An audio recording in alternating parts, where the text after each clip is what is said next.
Welcome to our next class. तो इसके पहले क्लास में आपको बताया गया था कि स्पेक्ट्रम और स्पेक्ट्रम के प्रकार जो हैं। आज आगे स्टार्ट करते हैं हम लोग नील्स बोर का एटॉमिक थ्योरी।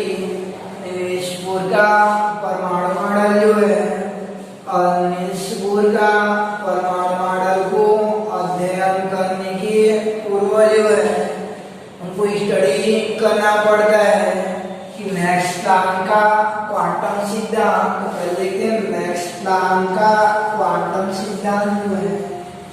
मैक्स प्लैंक का क्वांटम सिद्धांत, तो वैज्ञानिक मैक्स प्लैंक का क्वांटम सिद्धांत में तो पहले ये देखा गया था कि जो ब्लैक बॉडी रहते हैं, ब्लैक बॉडी अर्थात कृष्ण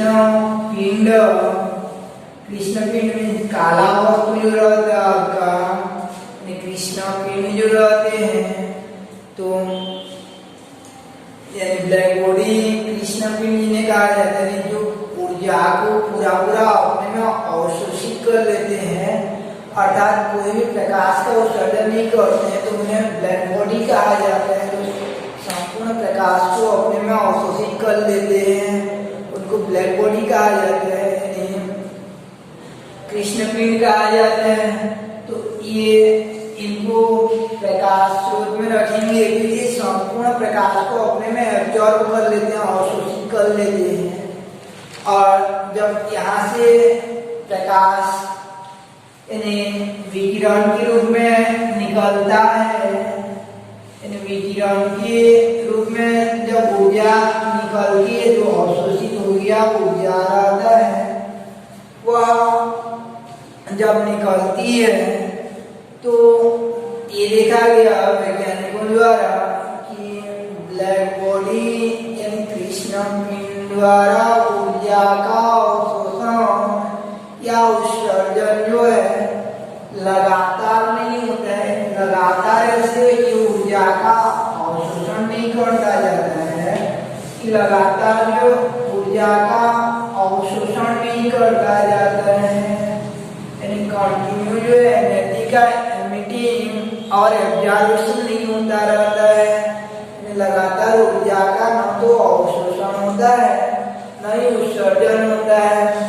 तो ये ऊर्जा का उत्सर्जन अवशोषण कैसा होता रहेगा कि लगातार नहीं होता है, अपितु ऊर्जा का उत्सर्जन या अवशोषण जो है, जब यहाँ से ऊर्जा निकलती है तो यह ऊर्जा जो है छोटे छोटे बंडलों या पैकेटों के रूप में निकलती है।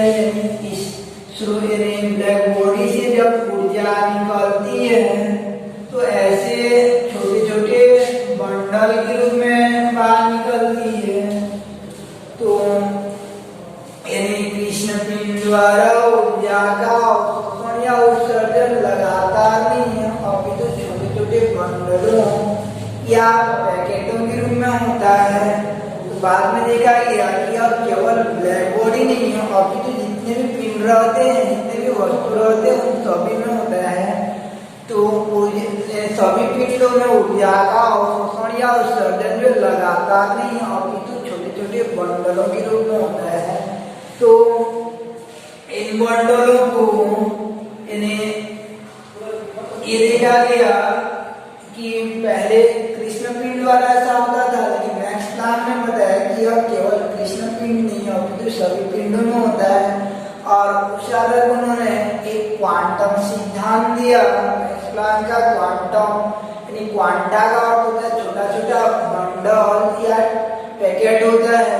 तो इस प्रकार उन्होंने बताया कि पिंडों द्वारा ऊर्जा का अवशोषण या उत्सर्जन लगातार नहीं है, अभी तो छोटे छोटे बंडलों या पैकेटों के रूप में होती है। पिंडों द्वारा ऊर्जा का अवशोषण या उत्सर्जन लगातार नहीं, अभी तो छोटे छोटे बंडलों या पैकेटों के रूप में होती है। याद रखे ना, ऊर्जा की इन बंडलों को क्वांटा कहते हैं। ऊर्जा की इन बंडलों को क्वांटा कहा जाता है। इन बंडल या पैकेटों को क्वांटा क्षमता कहते हैं। इस प्रकार से मैक्स प्लैंक का क्वांटम सिद्धांत का पहला बिंदु है कि पिंडों द्वारा ऊर्जा का अवशोषण या उत्सर्जन लगातार नहीं अपितु छोटे छोटे बंडलों या पैकेटों के रूप में होता है। ऊर्जा के इन बंडलों को क्वांटा कहते हैं। ऊर्जा के इन बंडलों को क्वांटा कहते हैं। तो जैसे हम लोग यानी पहले जैसे हम लोग कहीं दुकान खरीदने जाते हैं, चाय पत्ती से खरीदने जाते हैं, तो उस दौरान हम चाय पत्ती खरीदते रहेंगे तो 1 रुपया का मांगेंगे तो 1 रुपया का मिल जाता था। पहले चिल्लर था तो 2 रुपया का मिल जाता था, 3 रुपया का मिल जाता था। ऐसे लगातार मिलता जाता है, बिना रुके हुए मिलता जाता है। जबकि आजकल दुकान जाओगे तो क्या बोलेगा कि 10 रुपया का 1 पैकेट लो या 20 का 2 पैकेट लो, यानी बंडल के रूप में मिलता है, छोटे छोटे बंडल के रूप में मिलता जाता है। तो ऐसे उन्हीं बंडलों को क्या कहते हैं, क्वांटा या फोटान कहते हैं, क्वांटा कहते हैं। कि छोटे छोटे बंडलों के रूप में ऊर्जा का अवशोषण या उत्सर्जन होता है।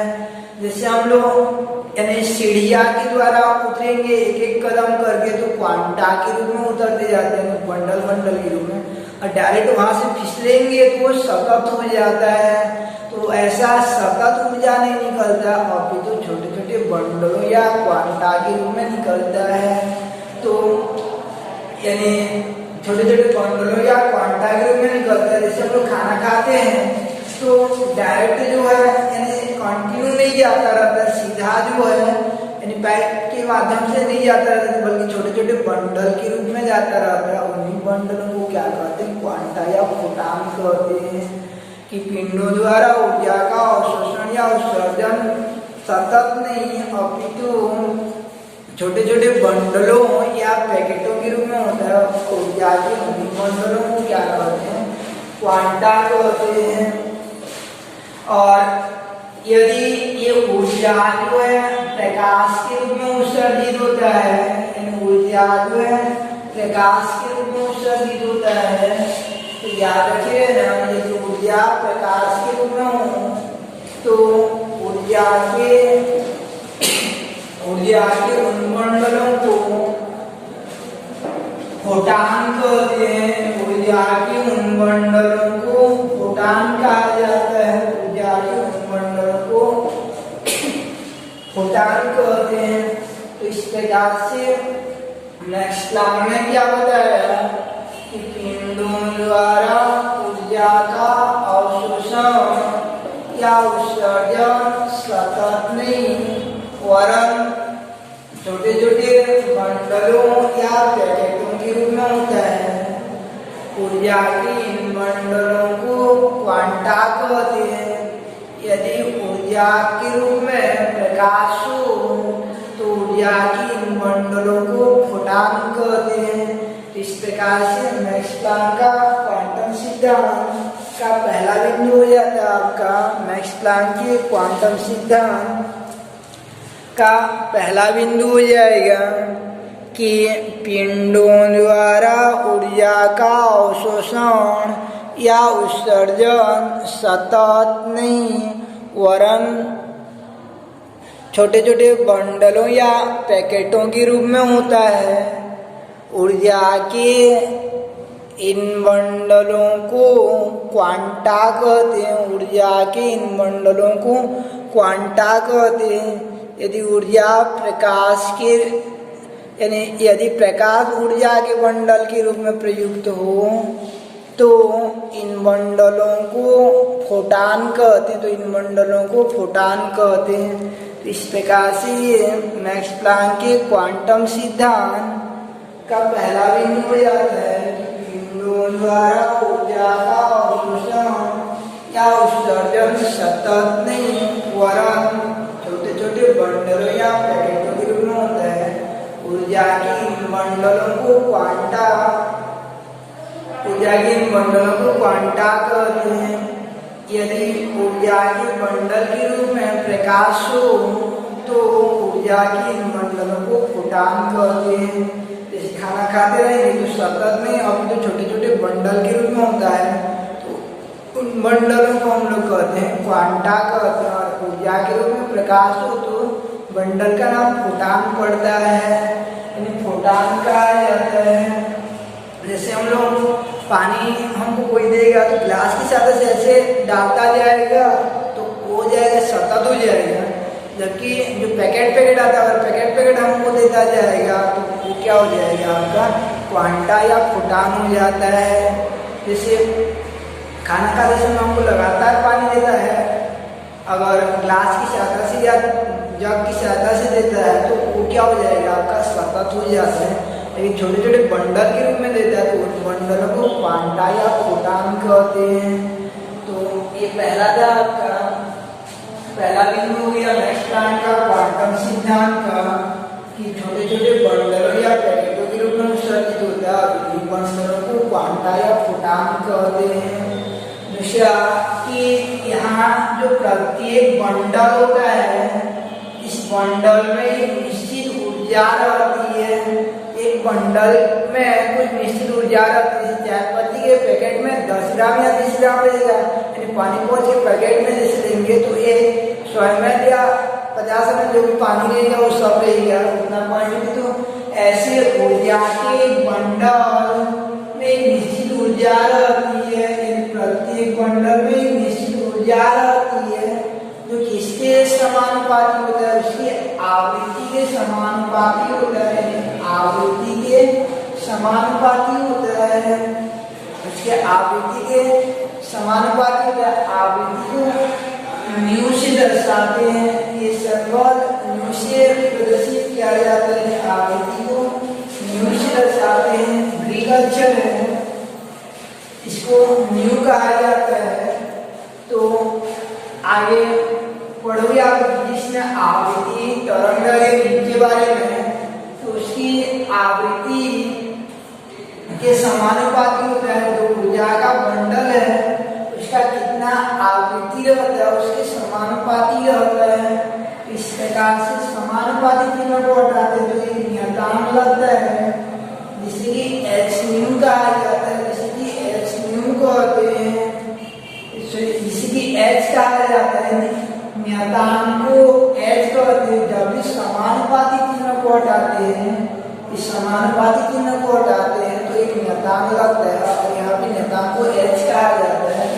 E equal to H nu, याद रखिएगा E equal to H nu को मैक्स प्लैंक का क्वांटम समीकरण कहते हैं। मैक्स प्लैंक का क्वांटम समीकरण कहते हैं E equal to H nu को, जहाँ एच बराबर होता है आपका, एच बराबर प्लैंक नियतांक होता है, प्लैंक नियतांक। क्योंकि प्लैंक नामक वैज्ञानिकों द्वारा दिया गया है इसलिए इसे प्लैंक नियतांक कहते हैं। और एच बराबर हो जाता है आपका प्लैंक नियतांक, जिसका वैल्यू जो है 6.0 यानी 6.63 गुणा 10⁻³ जूल सेकेंड होता है। यानी इसका वैल्यू जो है जूल सेकेंड हो जाता है।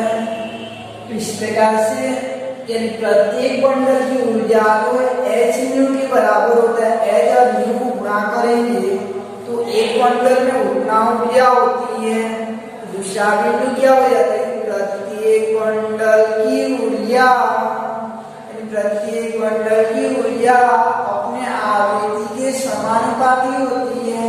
प्रत्येक बंडल की ऊर्जा अपने आवृत्ति के समानुपाती होती है। इस प्रकार E प्रोपोर्शनल टू न्यू यानी E समानुपाती nu equal to H nu हो जाता है। इक्वल टू एच न्यू, जहाँ एच को प्लैंक नियतांक कहते हैं, जिसका मान 6.63 गुणा 10⁻³ जूल सेकेंड हो जाता है। इस प्रकार से ये मैक्स प्लैंक के क्वांटम सिद्धांत का दूसरा बिंदु हो जाता है। मैक्स प्लैंक का क्वांटम सिद्धांत क्या कहता है कि पिंडों द्वारा ऊर्जा का अवशोषण, यानी मैक्स प्लैंक के क्वांटम सिद्धांत का पहला बिंदु कि पिंडों द्वारा ऊर्जा का अवशोषण या उत्सर्जन सतत नहीं वरन छोटे छोटे बंडलों या पैकेटों के रूप में होता है। इन बंडलों को क्वांटा कहते हैं। यदि ऊर्जा प्रकाश के रूप में प्रयुक्त हो तो ऊर्जा की इन बंडलों को फोटान कहते हैं। दूसरा कि प्रत्येक बंडल की ऊर्जा अपने आवृत्ति के समानुपाती होता है, अर्थात इक्वल टू एच न्यू हो जाता है, इक्वल टू एच न्यू होता है। इस प्रकार से ये आपका मैक्स प्लैंक का क्वांटम सिद्धांत। नेक्स्ट क्लास में हम स्टार्ट करेंगे कि नील्स बोर का एटॉमिक थ्योरी को, नील्स बोर के एटॉमिक थ्योरी को, तो ये आपका मैक्स प्लैंक का क्वांटम सिद्धांत था, यानी दूसरा बिंदु की प्रत्येक बंडल की ऊर्जा अपने आवृत्ति के समानुपाती होता है, अर्थात इक्वल टू एच न्यू, यानी E proportional to nu equal to H nu, h जहाँ प्लैंक नियतांक होता है। इस प्रकार से ये था आपका मैक्स प्लैंक का क्वांटम सिद्धांत।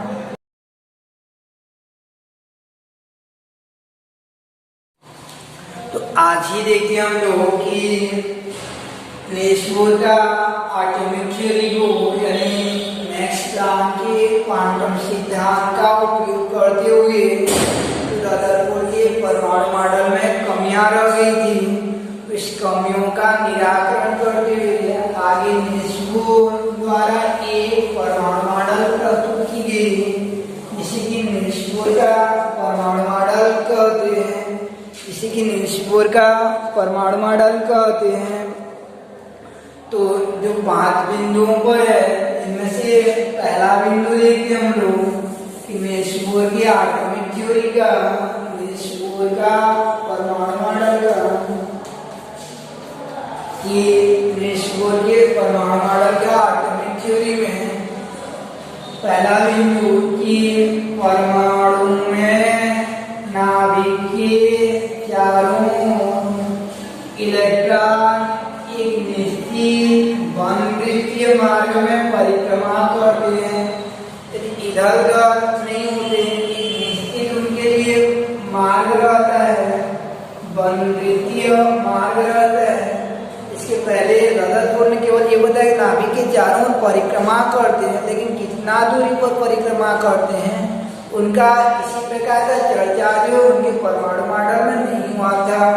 नाभिक के चारों ओर परिक्रमा करते हैं ये बताया गया था, लेकिन नील्स बोर ने उनमें उनके परमाणु मॉडल में थोड़ा सा संशोधन करते हुए ये बताया कि थोड़ा सा संशोधन करते हुए यह बताया कि नाभिक के चारों इलेक्ट्रॉन एक निश्चित वनवृत्तीय मार्ग में परिक्रमा करते हैं और इसी वनवृत्तीय मार्ग को कहा जाता है अनुमेय कक्षा, अनुमेय कक्षा या स्थायी कक्षा कहते हैं, यानी स्थायी कक्षा या अनुमेय कक्षा कहा जाता है, स्टेशनरी ऑर्बिट कहा जाता है, अनुमेय या स्थायी कक्षा कहते हैं। तो इस प्रकार से नील्स बोर के अनुसार कि परमाणु में नाभिक के चारों इलेक्ट्रॉन एक निश्चित वनवृत्तीय मार्ग में परिक्रमा करते हैं, जिन्हें कि अनुमेय कक्षा या स्थायी कक्षा कहते हैं। इस कक्षा में परिक्रमा करता हुआ इलेक्ट्रॉन न तो ऊर्जा का अवशोषण करता है, न तो ऊर्जा का अवशोषण करेगा, न ही उत्सर्जन करेगा।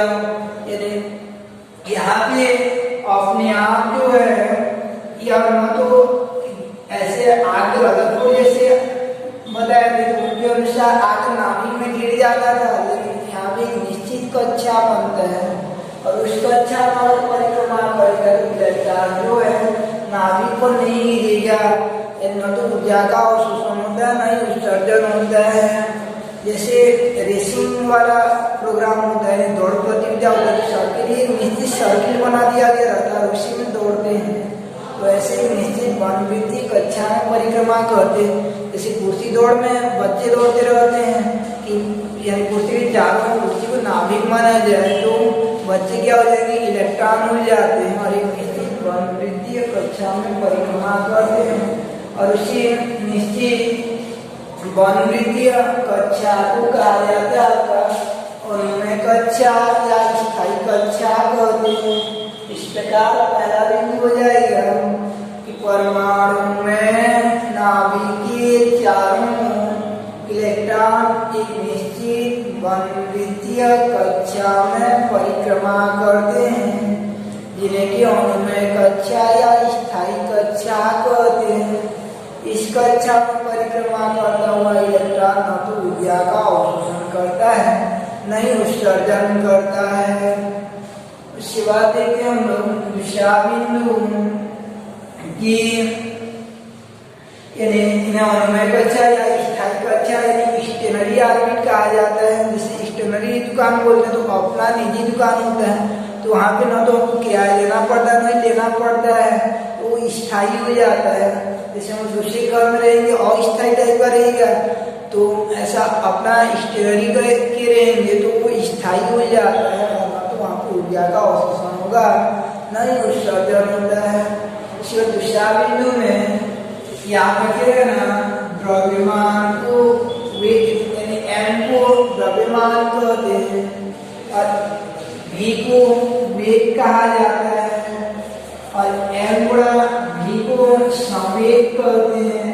m गुणा v को क्या कहा जाता है, संवेग कहते हैं। m गुणा v को जो है संवेग कहा जाता है, यानी m गुणा v को जो है संवेग कहते हैं।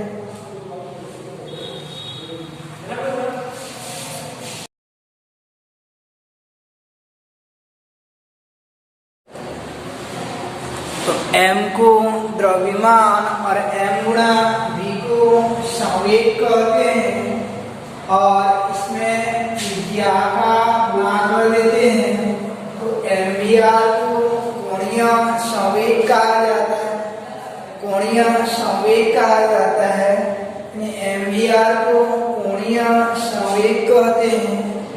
तो इस प्रकार से mvr को कोणीय संवेग कहते हैं। इनमें दूसरा बिंदु रहता है कि नाभिक के चारों परिक्रमा करते हुए इलेक्ट्रॉन का कोणीय संवेग mvr का मान h/2π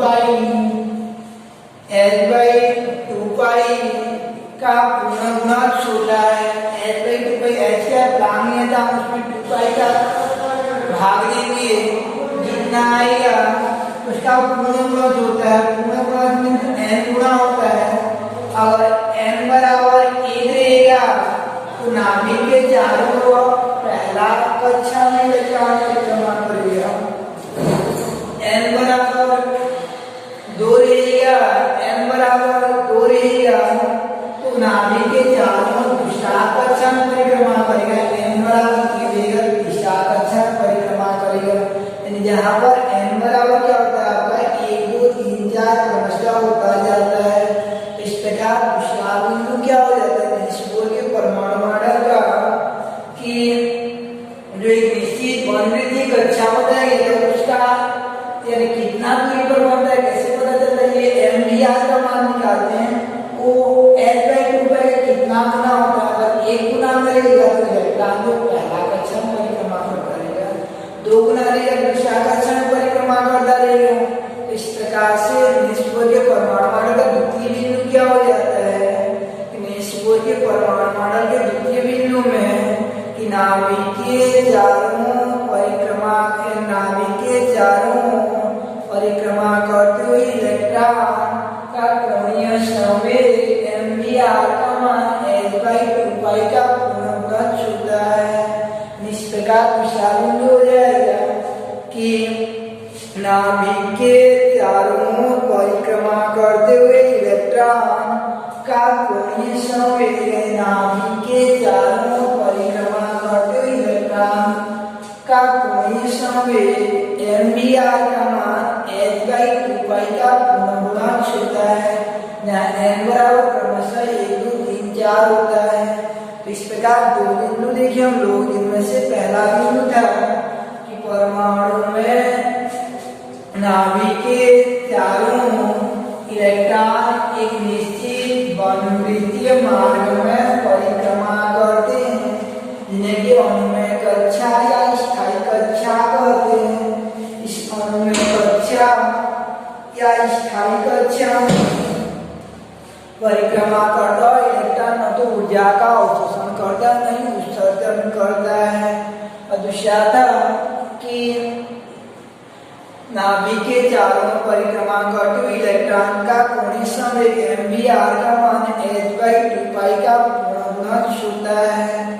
उसके बाद तीसरा बिंदु लेते हम लोग इस प्रकार नाभिक के चारों ओर परिक्रमा करते हुए इलेक्ट्रॉन के लिए एक से अधिक वृत्तीय मार्ग संभव होता है। वो पहला, अगर कम इलेक्ट्रॉन की ऊर्जा कम रहेगा तो कम लेवल में वो परिक्रमा करता रहेगा और ज्यादा लेवल रहेगा तो अधिक में परिक्रमा करता रहेगा।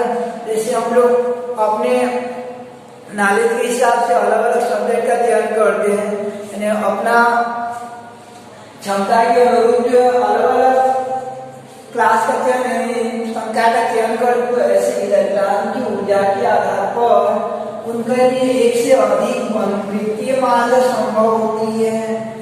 इस प्रकार तीसरा बिंदु हो जाता है कि नाभिक के चारों ओर परिक्रमा करते हुए इलेक्ट्रॉन के लिए एक से अधिक वृत्तीय मार्ग संभव होती है।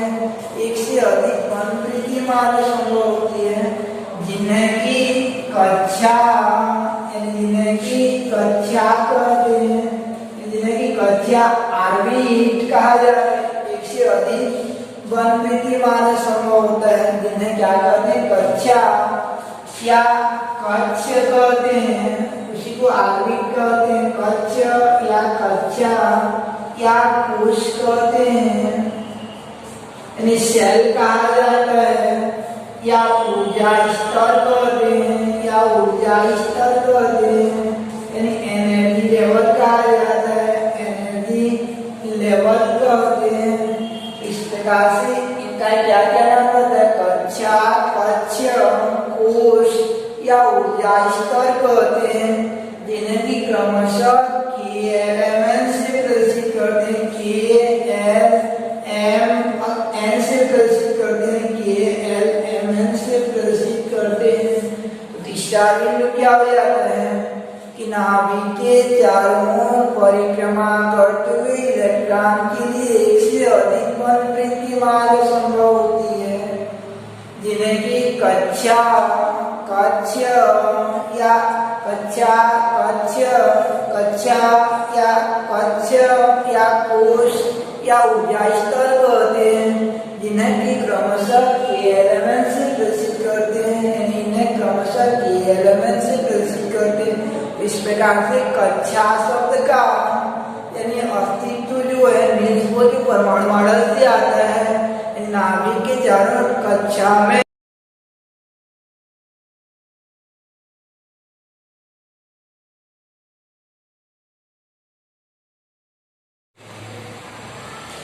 तो इस प्रकार नाभिक के चारों इलेक्ट्रॉन एक कक्षाओं में परिक्रमा करते जिन्हें कि KLMN कहते हैं। अब आगे चौथा बिंदु देखते हैं हम लोग कि जब यानी चौथा बिंदु कि इस प्रकार का कक्षाओं में परिक्रमा करता हुआ इलेक्ट्रॉन को ऊर्जा दी जाती है। परिक्रमा करता हुआ इलेक्ट्रॉन को ऊर्जा दी जाती है। तो जब ऊर्जा देने पर इलेक्ट्रॉन निम्न ऊर्जा स्तर से उच्च ऊर्जा स्तर पर एक्साइटेड हो जाता है, उत्तेजित हो जाता है। निम्न ऊर्जा स्तर से उच्च ऊर्जा स्तर में चला जाता है। यानी इलेक्ट्रॉन जो है निम्न ऊर्जा स्तर से उच्च ऊर्जा स्तर में चला जाता है। नाभिक के पास वाला कक्षा का ऊर्जा कम होता है और दूर वाला का अधिक होता है। याद रखिए, जैसे नाभिक के पास बच्चा छोटा रहेगा तो कम ऊर्जा वाला रहता है, उल्टा वाला कम रहता है। लेकिन जैसे दूरी बढ़ता जाएगा, बच्चा बड़ा होता जाएगा तो उसकी ऊर्जा जो बढ़ती जाती है। तो नाभिक के पास वाला का ऊर्जा कम रहता है और दूर वाला का ऊर्जा जो अधिक रहता है। इस प्रकार से ऊर्जा जो है बढ़ती जाती, दूरी बढ़ने पर तो जब इलेक्ट्रॉन को ऊर्जा दी जाती है तो निम्न ऊर्जा स्तर से उच्च ऊर्जा स्तर में चला जाता है तथा प्रत्येक की प्रवृत्ति रहता है कि वो अपने पूर्वावस्था में वापस आए। तो ऊर्जा देना जब बंद हो जाती है तो इलेक्ट्रॉन रिटर्न जब अपने पूर्व स्थिति में आता है तो उसमें ऊर्जा का वो उत्सर्जन करता है, जाते समय अवशोषण करता है, तो रिटर्न आते समय उत्सर्जन करता है। तो याद रखिए ना, यहाँ पे जो ऊर्जा का अवशोषण या उत्सर्जन होता है वो लगातार नहीं होता है, बल्कि बंडल के रूप में होता है, अर्थात क्वांटा के रूप में होता है। यानी ये दो ऊर्जा स्तर लेंगे, ये ऊर्जा स्तर, ये ऊर्जा स्तर, या पहला दूसरा को लेंगे तो क्रमागत ऊर्जा स्तर का अंतर जो है वो hν का गुणज होता है। यानी एक ऊर्जा स्तर से दूसरा ऊर्जा स्तर में जाएगा तो या तो एक क्वांटा का अवशोषण करेगा या दो क्वांटा का अवशोषण करेगा। क्वांटा के रूप में ऊर्जा का अवशोषण या उत्सर्जन करता है। इस प्रकार चौथा बिंदु हो जाता है आपका, चौथा बिंदु हो जाएगा कि जब इलेक्ट्रॉन निम्न ऊर्जा स्तर से उच्च ऊर्जा स्तर में जाता है या उच्च ऊर्जा स्तर से निम्न ऊर्जा स्तर में वापस आता है तो ऊर्जा का अवशोषण या उत्सर्जन क्वांटा के रूप में होता है, अर्थात E2 - U1 = nhν हो जाता है। यानी ऊर्जाओं का अंतर जो है या तो hν का 1 गुना होता है या 2 गुना होता है, यानी hν का गुणज हो जाता है। तो ये चौथा बिंदु हो जाता है। इसके बाद पांचवा बिंदु देखते हैं हम लोग कि क्योंकि ऊर्जा का अवशोषण या उत्सर्जन पैकेट यानी बंडल के रूप में होता है, क्वांटा के रूप में होता है, लगातार नहीं होता है। लगातार होता तो यहाँ पे जो परमाणु से प्राप्त स्पेक्ट्रम है वो सतत स्पेक्ट्रम होता, लेकिन चूंकि यहाँ पे यानी बंडल के रूप में अर्थात क्वांटा के रूप में ऊर्जा का अवशोषण या उत्सर्जन होता है, अतः परमाणु से प्राप्त स्पेक्ट्रम रेखीय स्पेक्ट्रम होता है। जबकि रदरफोर्ड ने सतत स्पेक्ट्रम बोल दिया था, तो उनके परमाणु मॉडल का विखंडन करते हुए निल्स बोर के परमाणु मॉडल में बताया गया कि क्योंकि परमाणुओं से यानी परमाणुओं में इलेक्ट्रॉन द्वारा अवशोषित ऊर्जा, अवशोषित या उत्सर्जित ऊर्जा क्वांटा के रूप में होती है, अतः परमाणुओं से प्राप्त स्पेक्ट्रम रेखीय स्पेक्ट्रम होती है। तो इस प्रकार का निल्स बोर के परमाणु मॉडल का पांचवा बिंदु था। तो क्योंकि परमाणुओं से प्राप्त यानी क्योंकि परमाणु में इलेक्ट्रॉन का उत्सर्जन या अवशोषण क्वांटा के रूप में होती है, अतः परमाणु से प्राप्त स्पेक्ट्रम रेखीय स्पेक्ट्रम होती है।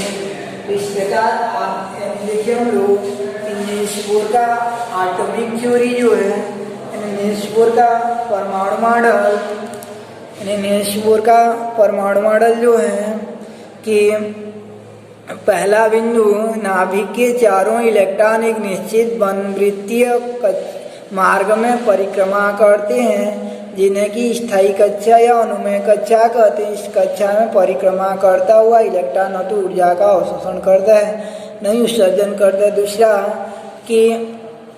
दूसरा बिंदु हो जाएगा आपका कि नाभिक के चारों परिक्रमा करते हुए इलेक्ट्रॉन का कोणीय संवेग mvr का मान h/2π का पूर्ण गुणज होता है, अर्थात mvr = nh/2π, जहाँ n बराबर 1 2 3 4। तीसरा कि नाभिक के चारों परिक्रमा करते हुए इलेक्ट्रॉन न तो ऊर्जा का अवशोषण तीसरा जो है नाभिक के चारों परिक्रमा करते हुए इलेक्ट्रॉनों के लिए एक से अधिक वनवृत्तीय मार्ग संभव होती है, जिन्हें कि कक्षा या कोश या ऊर्जा स्तर कहते हैं। इन्हें क्रमशः केरमैन से प्रदर्शित करते हैं। चौथा, जब इलेक्ट्रॉन निम्न ऊर्जा स्तर से उच्च ऊर्जा स्तर में जाता है या उच्च ऊर्जा स्तर से निम्न ऊर्जा स्तर में वापस आता है तो ऊर्जा का अवशोषण या उत्सर्जन बंडलों के रूप में होता है, अर्थात E2 - U1 = nhν होता है। और पांचवा की परमाणुओं से ऊर्जा का उत्सर्जन पैकेटों या बंडलों के रूप में होती है, अतः परमाणुओं से प्राप्त स्पेक्ट्रम रेखीय स्पेक्ट्रम होती है। तो ये था आपका निल्स बोर का परमाणु मॉडल। नेक्स्ट क्लास में देखेंगे हम लोग निल्स बोर के परमाणु मॉडल की कमियां और निल्स बोर के लिए यानी कितना दूरी पर इलेक्ट्रॉन परिक्रमा करता है, जिससे कि बोर की त्रिज्या कहते हैं। बोर की त्रिज्या का गण